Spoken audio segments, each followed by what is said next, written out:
പാർട്ടിയുടെ സംസ്ഥാന സെക്രട്ടറി ഉൾപ്പെടെയുള്ള ആളുകൾ ജാമ്യം കിട്ടാതെ ജയിലിലേക്ക് പോകുന്ന ഒരു സാഹചര്യം അത്ര ഗുരുതരമായൊരു സാഹചര്യം ഇതിനകത്ത് ഉരുത്തിരിയുമ്പോൾ, അപ്പോൾ ഇതെല്ലാം അപ്പം തോന്നിയ പോലെയാണ് നടന്നതെങ്കിലും ഇതെല്ലാം ഒരു ഗൂഢാലോചനയുടെ ഭാഗമാണെന്ന് എൻഫോഴ്സ്മെൻറ്റ് ഡയറക്ടറേറ്റ് കോടതിയിൽ പറഞ്ഞാൽ അങ്ങനെയല്ല എന്ന് നിഷേധിക്കാൻ കഴിയില്ല. പാർട്ടിയുടെ ഉന്നത നേതാക്കന്മാർ കൂടി ചേർന്ന് ആസൂത്രിതമായിട്ടാണ് ഇത് സംഘടിപ്പിച്ചെന്നുള്ള നിലയിൽ എൻഫോഴ്സ്മെൻറ്റ് ഡയറക്ടറേറ്റ് സെഷൻസ് കോടതിയിൽ കക്ഷി ചേരാൻ പോകുന്നു. ഇത് വളരെ ഗുരുതരമായിട്ടുള്ള ഒരു വിഷയമാണ്. നമസ്കാരം. പ്രതിപക്ഷ നേതാവ് പിണറായി വിജയൻ്റെ മകൾ വീണയുമായി ബന്ധപ്പെട്ട മാസപ്പടി കേസ് അന്വേഷണത്തിൻ്റെ ഭാഗമായി എൻഫോഴ്സ്മെൻറ്റ് ഡയറക്ടറേറ്റ് ഉദ്യോഗസ്ഥർ പിണറായി വിജയൻ്റെ തിരുവനന്തപുരത്തുള്ള വാടക വീട്ടിൽ റെയ്ഡിനെത്തുകയും പിന്നീട് CPM പ്രവർത്തകരുടെ അക്രമത്തിന് ഇരയാവുകയും ഒക്കെ ചെയ്തത് നമ്മൾ കണ്ടതാണ്. അന്ന് സ്വാഭാവികമായും പൊതുസമൂഹം സംശയിച്ച ചില കാര്യങ്ങളുണ്ടായിരുന്നു. അതിൽ പ്രധാനപ്പെട്ടതാണ് തലസ്ഥാനത്ത് നിന്ന് വിദൂര സ്ഥലത്തുള്ള പ്രവർത്തകർ പോലും എങ്ങനെയാണ് ചുരുങ്ങിയ സമയം കൊണ്ട് ആ സ്ഥലത്ത് തടിച്ചുകൂടിയതെന്നും ആരാണ് ഇവരെ അക്രമത്തിന് പ്രേരിപ്പിച്ചതെന്നും. MP ഗോവിന്ദൻ അടക്കമുള്ള ഉന്നത നേതാക്കളൊക്കെ അവിടെ ഉണ്ടായിരുന്നു. അപ്പോൾ സ്വാഭാവികമായും അവരുടെ നേർക്കൊക്കെ ഒരു സംശയം നീണ്ടിരുന്നു. എന്നാൽ അതിന് ശരിവയ്ക്കുന്ന തരത്തിലുള്ള ചില സംഭവ വികാസങ്ങളാണ് ഇപ്പോൾ അരങ്ങേറുന്നത്. ED ഈ കേസ് കോടതിയിലെത്തുമ്പോൾ കക്ഷി ചേരാനായി തയ്യാറെടുക്കുകയാണ് എന്ന് മാത്രമല്ല, നേതാക്കൾ അറിയാതെ ഈ കാര്യങ്ങളൊന്നും നടക്കില്ല, ഈ അക്രമ സംഭവം അവിടെ നടക്കില്ല, നേതാക്കളാണ് ഇതിന് പ്രേരണ നൽകിയത്, അതുകൊണ്ട് നേതാക്കൾക്കെതിരെയും നടപടി വേണം എന്നുള്ള ആവശ്യമാണ് ED മുന്നോട്ട് വയ്ക്കുന്നത്. അപ്പോൾ ED അങ്ങനെ ഒരു ആവശ്യം മുന്നോട്ട് വയ്ക്കുമ്പോൾ കോടതിക്ക് അതിനെ തള്ളിക്കളയാൻ കഴിയില്ല. അങ്ങനെ വരുമ്പോൾ ഈ MP ഗോവിന്ദനും കടകംപള്ളി സുരേന്ദ്രനും പ്രശാന്തും B ജോയിയും റഹീമും അടക്കമുള്ള മുതിർന്ന നേതാക്കളുടെ ഭാവി എന്താകും? ഇതിൽ അടിമുടി ഈ വിഷയം CPM നേതൃത്വത്തിൻ്റെ കയ്യിൽ നിന്ന് വിട്ടുപോയി. ഒന്ന് എന്ന് പറയുന്നത് ഈ തെരഞ്ഞെടുപ്പിന് തോറ്റതുമായി ബന്ധപ്പെട്ടുകൊണ്ട് വലിയ തോതിലുള്ള പ്രതിരോധത്തിലാണ് CPMൻ്റെ നേതൃത്വം. തെരഞ്ഞെടുപ്പിൽ തോറ്റതിനെ തുടർന്ന് അടിമുടി വിമർശനമാണ്. അടിമുടി വിമർശനം വെച്ചാൽ ഇതുവരെ കേൾക്കാത്ത നിലയിൽ ബെല്ലും ബ്രേക്കില്ലാത്ത വിമർശനമാണ്. പട്ടി കുരയ്ക്കുന്ന പോലെയാണ് ഗോവിന്ദൻ കുരയ്ക്കുന്നത് എന്ന് വരെ ഉള്ള വിമർശനം. അപ്പം അത്തരത്തിൽ നിരന്തരമായിട്ടുള്ള വിമർശന ശരങ്ങളേറ്റ് ഞെളിപിരി കൊണ്ടു നിൽക്കുകയാണ് നേതൃത്വം. അങ്ങനെ തകർന്ന് മാനസികമായിട്ടൊക്കെ തകർന്ന് തരിപ്പണമായി പാർട്ടി അണികളെയും ജനങ്ങളെയും ഒന്നും നേരിടാൻ കഴിയാത്ത ഒരു ഒരു ഒരു സന്ദർഭത്തിലാണ് ഈ got on the wrong foot എന്ന് പറയുന്നത് പോലെ തികച്ചും അപ്രതീക്ഷിതമായി വിജയൻ്റെ വീട്ടിൽ ഒരു റെയ്ഡ് നടക്കുന്നത്. തികച്ചും അപ്രതീക്ഷിതം എന്ന് പറഞ്ഞു കഴിഞ്ഞാൽ വിജയൻ്റെ വീട്ടിൽ റെയ്ഡ് നടക്കുമെന്ന് ഒരാളും ചിന്തിക്കുന്നില്ല. BJPക്കാർക്ക് പോലും പ്രതീക്ഷയില്ല. കാരണം റെയ്ഡ് നടക്കേണ്ട പല അവസരങ്ങളിലും റെയ്ഡ് നടന്നിട്ടില്ല. അല്ല, എല്ലാവരും കണക്കൂട്ടിയിരുന്ന പല സമയങ്ങളും ഉണ്ടായിരുന്നു. ആ നിർണായക ഘട്ടത്തിലൊന്നും നടന്നിട്ടില്ല. അതെ. അപ്പോൾ സ്വാഭാവികമായും ഒരു കോടതിയിൽ നിന്നൊരു വിധി വരുന്നു. ആ വിധി വരുന്നതിൻ്റെ പിറ്റേ ദിവസം വെളുപ്പാങ്കാലം മുതൽ വിജയൻ്റെ ഇവിടുത്തെ വീട്ടിലും മറ്റേ പാണ്ഡ്യാലമുക്കുള്ള വീട്ടിലും കോട്ടുള്ളിലുള്ള മരുവാൻ്റെ വീട്ടിലും ഒന്ന് റെയ്ഡ് നടക്കും എന്ന് സ്വപ്നത്തിൽ പോലും ചിന്തിക്കാൻ പറ്റില്ല. സ്വപ്നത്തിൽ പോലും ചിന്തിക്കാൻ പറ്റില്ല. അപ്പം അങ്ങനെ തികച്ചും അപ്രതീക്ഷിതമായ ഒരു സന്ദർഭത്തിലാണ് ഈ റെയ്ഡ് നടക്കുന്നത്.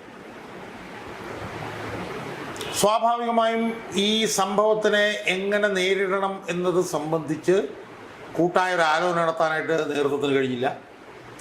രണ്ട്, ഞാൻ പറഞ്ഞതുപോലെ ഈ നേതൃത്വം ആകെ മാനസികമായി തകർന്നു നിൽക്കുന്ന ഒരു സാഹചര്യമാണ് ഉള്ളത്.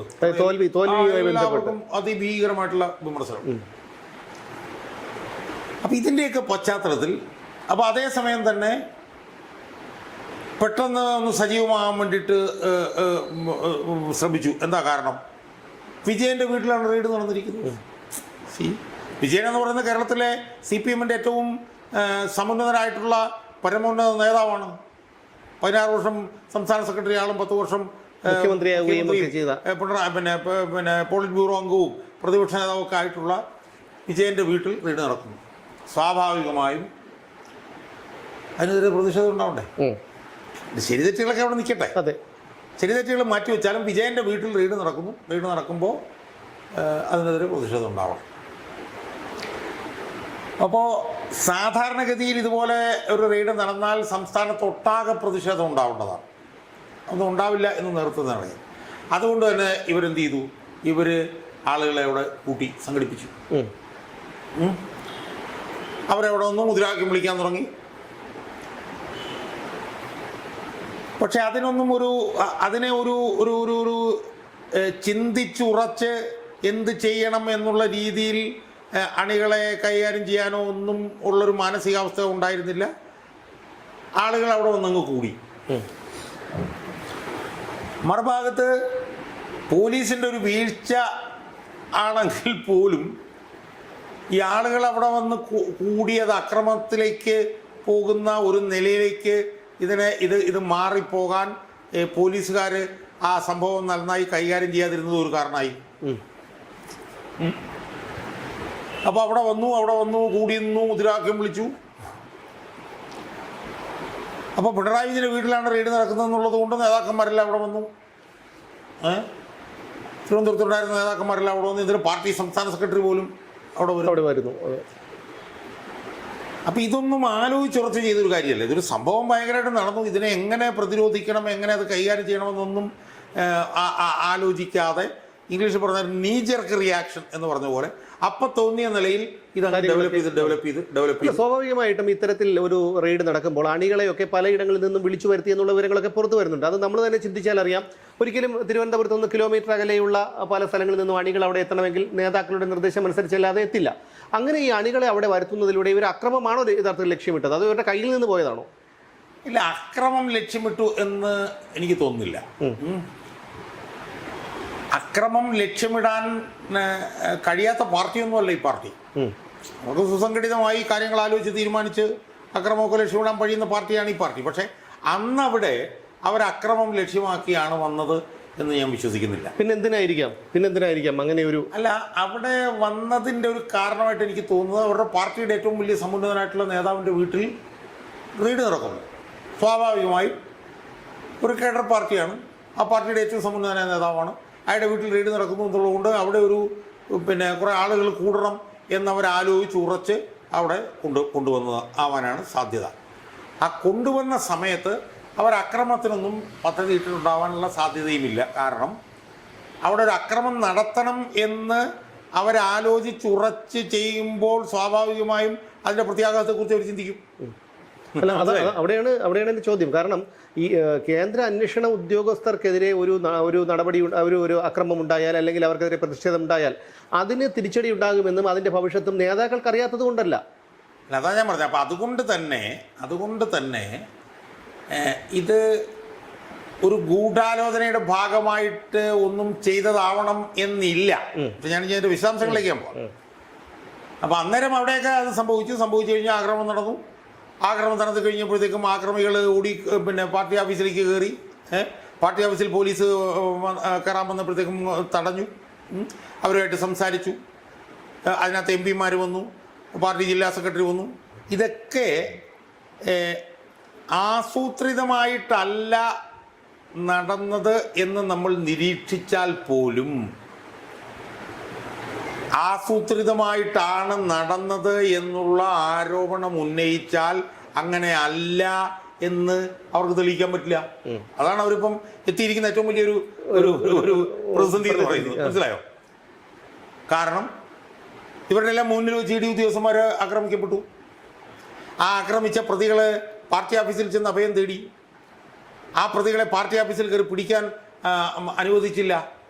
അപ്പോൾ ഇതെല്ലാം അപ്പം തോന്നിയ പോലെയാണ് നടന്നതെങ്കിലും ഇതെല്ലാം ഒരു ഗൂഢാലോചനയുടെ ഭാഗമാണെന്ന് എൻഫോഴ്സ്മെന്റ് ഡയറക്ടറേറ്റ് കോടതിയിൽ പറഞ്ഞാൽ അങ്ങനെ അല്ല എന്ന് നിഷേധിക്കാൻ കഴിയില്ല. ആ ദൃശ്യങ്ങളിൽ വ്യക്തമാണ്. അതായത് ഈ അക്രമം നടത്തുമ്പോഴും ഈ ഉദ്യോഗസ്ഥരെ ആക്രമിക്കാൻ ശ്രമിക്കുമ്പോഴും നേതാക്കളൊക്കെ ഒരു ഭാഗത്തു കൂടി ഈ വീടിനകത്തേക്ക് പ്രവേശിക്കുകയാണ്. അവർ ഈ അണികളെ തടയാൻ ശ്രമിക്കുന്നില്ല. ഇനി ആ ദൃശ്യങ്ങൾ സൂക്ഷ്മമായി പരിശോധിച്ചാൽ അറിയാം. കടകംപള്ളിയും MP ഗോവിന്ദനും അടക്കമുള്ള നേതാക്കളുടെ അടുത്തേക്ക് വന്ന് ഈ അക്രമികൾ ചിലർ രഹസ്യമായി ചെവിയിൽ പറയുന്നു, ഇവർ രഹസ്യമായി അവരോട് പറയുന്നു. ആ പറഞ്ഞത് എന്താണെന്ന് നമുക്കറിയില്ല. അവരോട് അക്രമം നിർത്താനാണ് ആഹ്വാനം ചെയ്യുന്നതെങ്കിൽ അത് പരസ്യമായിട്ടാകാമായിരുന്നു. ഇല്ല, അത് ഒരു കാര്യം ഉറപ്പാണ്, പരസ്യമായി അക്രമം തടയാൻ അവർ ശ്രമിച്ചിട്ടില്ല. അതൊരു വസ്തുതയാണ്. അത് മനഃപൂർവ്വം അല്ലായിരുന്നു എന്ന് പറഞ്ഞിട്ടൊന്നും കാര്യമില്ല. കാരണം അക്രമം അവർ തടഞ്ഞിട്ടില്ല. അക്രമം നടക്കുന്ന സമയത്ത് സമുന്നതരായിട്ടുള്ള നേതാക്കന്മാരെല്ലാം അവിടെ ഉണ്ടായിരുന്നു. അപ്പോൾ സ്വാഭാവികമായും ആ സമുന്നതരായിട്ടുള്ള നേതാക്കന്മാരുടെ നേതൃത്വത്തിൽ അവരുടെ ഒത്താശയോടുകൂടി അവർ കൊളിയൂടി ചെയ്തുകൊണ്ടാണ് ഈ ആക്രമണം നടന്നത് എന്ന് പറഞ്ഞാൽ അല്ല എന്നവർക്ക് സ്ഥാപിക്കാൻ കഴിയില്ല. കാരണം ആക്രമണം നടക്കുന്ന സമയത്ത് അവരവിടുണ്ട്, അവരെ ആക്രമണം തടഞ്ഞിട്ടില്ല. അത് മാത്രമല്ല, ഈ ആക്രമണം നടന്നതിന് ശേഷം ജയിലിൽ പോയ അക്രമികളുടെ വീട് പല മുതിർന്ന നേതാക്കളും സന്ദർശിച്ചു. വി ശിവൻകുട്ടി ഉൾപ്പെടെയുള്ള നേതാക്കൾ സന്ദർശിച്ചു. സമൂഹ മാധ്യമങ്ങളിലൊക്കെ അവർക്ക് പിന്തുണ നൽകി. അതെല്ലാം ഇതിനോടൊപ്പം കൂട്ടി വായിച്ചൂടെ? അതിനകത്തേക്ക് നമ്മൾ പോകുന്നതിന് മുമ്പ് തന്നെ ആക്രമണം നടന്ന സ്ഥലത്തെ സംഭവവികാസങ്ങൾ നമ്മളൊന്ന് പരിശോധിക്കണം. ഒന്ന്, അവർ ആക്രമണം തടയാൻ അവർ ശ്രമിച്ചില്ല.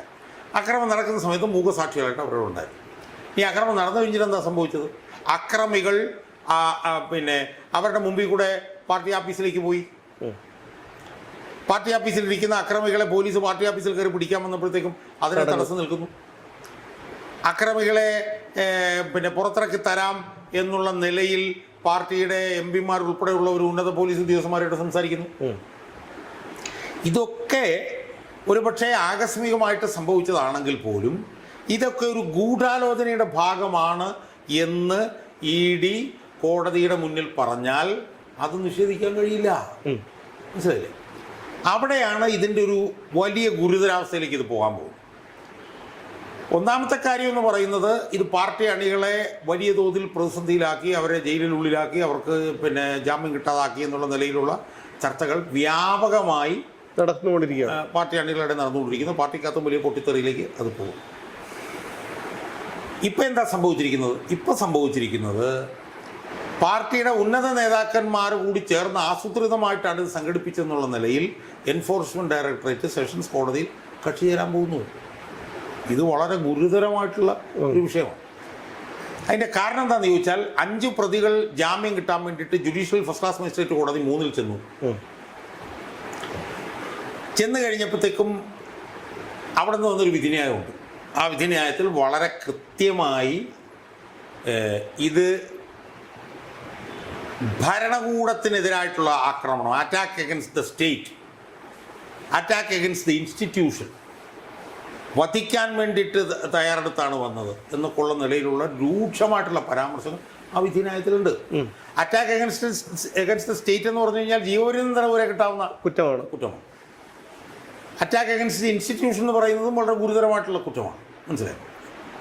അപ്പം ഇത് വളരെ ഗുരുതരമായിട്ടുള്ള കുറ്റമായിരുന്നെന്നും ഇത് ആസൂത്രിതമായിരുന്നുവെന്നും ഇത് ED ഉദ്യോഗസ്ഥന്മാരെ വധിക്കാൻ വേണ്ടിയിട്ടുള്ള ഒരു ശ്രമമായിരുന്നു എന്നൊക്കെ പറഞ്ഞുകൊണ്ട് ഒരു കോടതിയുടെ, കീഴ്ക്കോടതിയുടെ ആണെങ്കിലും ഒരു വിധി വന്നിരിക്കുകയും കൂടി ചെയ്തിരിക്കുന്നു.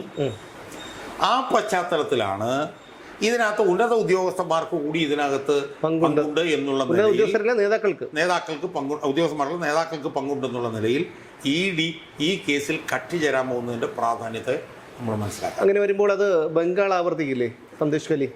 അല്ല, അതായത് EDക്ക് ഇതിനകത്തുള്ള ലോക്കൽ സ്റ്റാൻഡ് എന്ന് പറഞ്ഞാൽ എന്താണ്? ഒരു കോടതി ഉത്തരവിൻ്റെ ഭാഗമായി ഒരു അന്വേഷണത്തിന് വന്ന ED ഉദ്യോഗസ്ഥന്മാരെ CPMകാർ ആക്രമിച്ചിരിക്കുകയാണ്. ആ ആക്രമണത്തിൻ്റെ ഇരകളാണ് കോടതിയിൽ ചെല്ലാൻ പോകുന്നത്. അതെ, ഇരകളാണ്. ആ ഇരകളായിട്ടുള്ള അവരെന്താ ചെയ്തത്? അവരവരുടെ കൃത്യനിർവഹണം നടത്തുകയാണ് ചെയ്തത്. ഒരു കോടതി ഉത്തരവിൻ്റെ അടിസ്ഥാനത്തിൽ ഒരു കേസ് അന്വേഷിക്കാൻ വരികയാണ് ചെയ്തത്. അവരെ ഒരു പ്രകോപനമില്ലാതെ ആക്രമിച്ചു എന്നിടത്ത് അത് ആസൂത്രിതമാണെന്നും അതിനകത്ത് വധശ്രമം ഉണ്ടായിരുന്നു എന്നും അതിനകത്ത് പാർട്ടിയുടെ ഉന്നത നേതാക്കൾ ഇടപെട്ടിരുന്നു എന്നും ഉള്ള EDയുടെ വാദം ഒരു കോടതിക്കും തള്ളിക്കളയാൻ കഴിയില്ല. സ്വാഭാവികമായും ആ വാദവും കൂടി കേട്ട് കോടതി പറയുന്ന വിധി വളരെ നിർണായകമാകാൻ പോവുകയാണ് ഈ CPMൻ്റെ നേതാക്കന്മാരെ സംബന്ധിച്ചിടത്തോളം. EDയുടെ വാദം അംഗീകരിച്ചുകൊണ്ടുള്ളൊരു വിധിന്യായമാണ് വരുന്നതെങ്കിൽ ഈ നേതാക്കന്മാർ പ്രതികളാവും. ഈ നേതാക്കന്മാർ പ്രതികളായി കഴിഞ്ഞാൽ ഈ നേതാക്കന്മാർ ജയിലിൽ പോകേണ്ടി വരും. അല്ല, സ്വാഭാവികമായിട്ടും കോടതി ED ഒരു ആവശ്യം അങ്ങനെ മുന്നോട്ട് വയ്ക്കുമ്പോൾ അതിനെ തടസ്സപ്പെടുത്താൻ കോടതി മുതിരുമെന്ന് നമുക്ക് തോന്നുന്നില്ല. കാരണം ഇതിനൊരു ആസൂത്രിതമാണെന്നും ഈ നേതാക്കളെ ഈ പ്രവർത്തകരെ അവിടെ എത്തിച്ചത് നേതാക്കളാണെന്നും ഈ അക്രമം നടത്തിയ പ്രവർത്തകരെ തടയാൻ ശ്രമിച്ചില്ല എന്നുള്ളതും ഒക്കെ ദൃശ്യങ്ങളിൽ വ്യക്തമാണ്. അങ്ങനെ ഒരു ദൃശ്യങ്ങൾ വരുമ്പോൾ ഒരിക്കലും എന്ത് കാരണം പറഞ്ഞ് കോടതി അതിനെ തള്ളും? അല്ല, അത് ഞാൻ പറഞ്ഞല്ലോ, അത് ഒരു കാരണവശാലും കോടതിക്ക് അത് തള്ളാൻ കഴിയില്ല. ഒന്ന്, ഇതെല്ലാം ദൃശ്യങ്ങളിലൂടെ മിനിറ്റ് ബൈ മിനിറ്റ് ഈ എല്ലാ ന്യായാധിപരും കണ്ട് അവരുടെ മനസ്സിൽ ഒരു വലിയ ബോധ്യമുണ്ടായിട്ടുണ്ട് ഇത് ആക്രമണം നടത്തുകയാണെന്ന്. രണ്ടാമത്, ഈ ആക്രമണത്തിൻ്റെ ദൃശ്യവും ആ ആക്രമണത്തിൻ്റെ ആസൂത്രിത സ്വഭാവവും ആ ആക്രമണത്തിന് പ്രേരണയായി ഉന്നത CPM നേതാക്കൾ അവിടെ ഉണ്ടായിരുന്നു എന്നുള്ളതിൻ്റെ എല്ലാം ദൃശ്യാത്മകമായിട്ടുള്ള തെളിവുകൾ ED കോടതിയിൽ കൊടുക്കാൻ പോവാണ്. അപ്പോൾ ആ ദൃശ്യങ്ങൾ അവിടെ കൊടുത്തു കഴിഞ്ഞാൽ ആ ദൃശ്യങ്ങളുടെ അടിസ്ഥാനത്തിൽ മറിച്ചൊരു തീരുമാനം കോടതിക്ക് എടുക്കാൻ കഴിയില്ല. അപ്പം അതുകൊണ്ട് സംഭവിക്കാൻ പോകുന്നത് എന്താണ്? CPMന്റെ സംസ്ഥാന സെക്രട്ടറി ആയിട്ടുള്ള MP ഗോവിന്ദൻ, CPMന്റെ രാജ്യസഭാംഗങ്ങളായിട്ടുള്ള A റഹീമും ജോൺ ബ്രിട്ടാസും, CPMന്റെ ജില്ലാ സെക്രട്ടറി ആയിട്ടുള്ള വി ജോയി, മുൻമന്ത്രി ശിവൻകുട്ടി, കടകംപള്ളി സുരേന്ദ്രൻ, ആനാവൂർ നാഗപ്പൻ, VK പ്രശാന്ത് ഉൾപ്പെടെ അവിടെ ഉണ്ടായിരുന്ന എല്ലാ ഉന്നത നേതാക്കന്മാരും പ്രതികളാവാനുള്ള സാധ്യതയാണ് കാണുന്നത്. പ്രതികളായാൽ എന്താ സംഭവിക്കുന്നത്? പ്രതികളായാൽ ഏറ്റവും ഗുരുതരമായിട്ടുള്ള കുറ്റമാണ് അവരുടെ മേൽ ചുമത്തപ്പെടുക. സ്വാഭാവികമായ ആ കുറ്റത്തിന് പിന്നെ അവർക്ക് ജാമ്യം ലഭിക്കില്ല. അപ്പം അതുകൊണ്ട് പാർട്ടിയുടെ സംസ്ഥാന സെക്രട്ടറി ഉൾപ്പെടെയുള്ള ആളുകൾ ജാമ്യം കിട്ടാതെ ജയിലിലേക്ക് പോകുന്ന ഒരു സാഹചര്യം, അത്ര ഗുരുതരമായൊരു സാഹചര്യം ഇതിനകത്ത് ഉരുത്തിരിയാൻ പോകും. എന്തായാലും തീർച്ചയായിട്ടും ആ രീതിയിലുള്ള സംശയം അന്ന് തന്നെ ഉയർന്നിരുന്നു. ഈ പ്രവർത്തകരൊക്കെ ചുരുങ്ങിയ സമയം കൊണ്ട് അവിടെ എത്തണമെങ്കിൽ അത് നേതാക്കളുടെ നിർദ്ദേശം അനുസരിച്ചായിരിക്കുമെന്ന ഒരു പൊതുവികാരം അന്നുണ്ടായിരുന്നു. പക്ഷേ അതേ ഒരു വാദമാണ് ഇപ്പോൾ EDയും കോടതിയിൽ ഉന്നയിച്ചിരിക്കുന്നത്. ഒരു സന്ദേശ് വേലി ആവർത്തിക്കാൻ സാധ്യതയുണ്ട്. അങ്ങനെയാണെങ്കിൽ ഗോവിന്ദൻ ഉൾപ്പെടെയുള്ളവരുടെ ഒരു പ്രവർത്തനമൊക്കെ ഇനി പൂജപ്പുര സെൻട്രൽ ജയിലിലേക്ക് മാറ്റേണ്ടി വരും എന്ന് പറഞ്ഞുകൊണ്ട് നിർത്തുന്നു. വീണ്ടും കാണാം.